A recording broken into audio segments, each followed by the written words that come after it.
Mengapa kebakaran sering terjadi?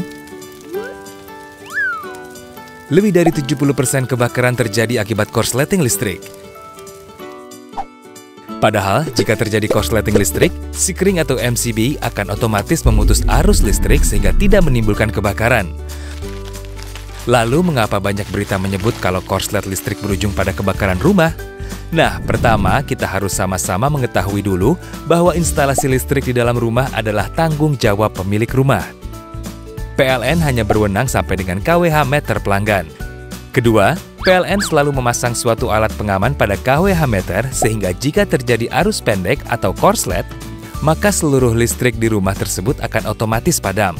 Namun, ada kalanya alat pengaman tidak bekerja saat terjadi korslet. Nah, ini adalah akibat jika kWh meter atau Sekring diotak-atik sendiri. Salah satunya apabila MCB yang ada di kWh meter diganjal atau dibypass untuk memperoleh daya yang lebih besar dari daya kontrak. Apalagi jika pelanggan menyambung langsung listrik dari jaringan PLN seperti yang sering dilakukan untuk pos keamanan. Waduh, tindakan ini juga sangat berbahaya karena tanpa pengaman.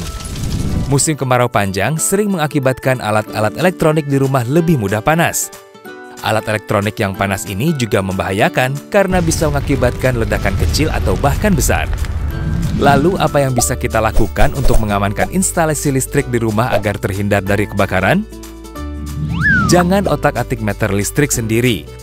Kalau ada kendala, laporkan kepada petugas PLN. Bisa langsung menghubungi kontak center PLN 123. Cek instalasi arus listrik maksimal setiap 10 tahun sekali. Jangan sampai ada kabel rusak karena panas atau karena digigit tikus atau karena alasan lain. Serahkan kepada pekerja instalatir yang paham instalasi listrik rumah. Cek steker di rumah Anda. Jika sudah terdapat warna kehitaman di sekitarnya, segeralah ganti.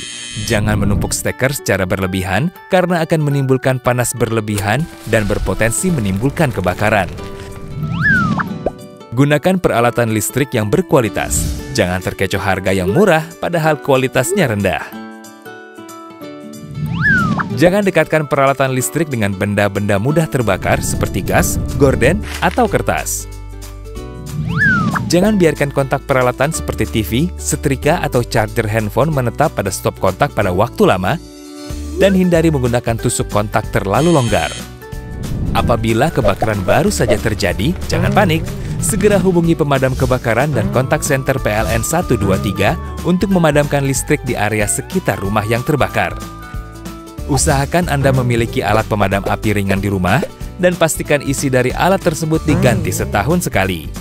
Segera putus aliran listrik di rumah dengan mematikannya langsung dari Sekring panel pusat di rumah. Jika api telah menjalar atau sedikit membesar, gunakan alat pemadam api. Jangan gunakan air atau alat lain jika listrik belum mati.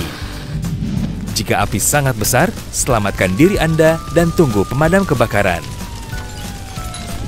Nah, jika setelah listrik di rumah aman, maka kita akan terhindar dari bahaya kebakaran. Yuk, peduli instalasi listrik di rumah kita.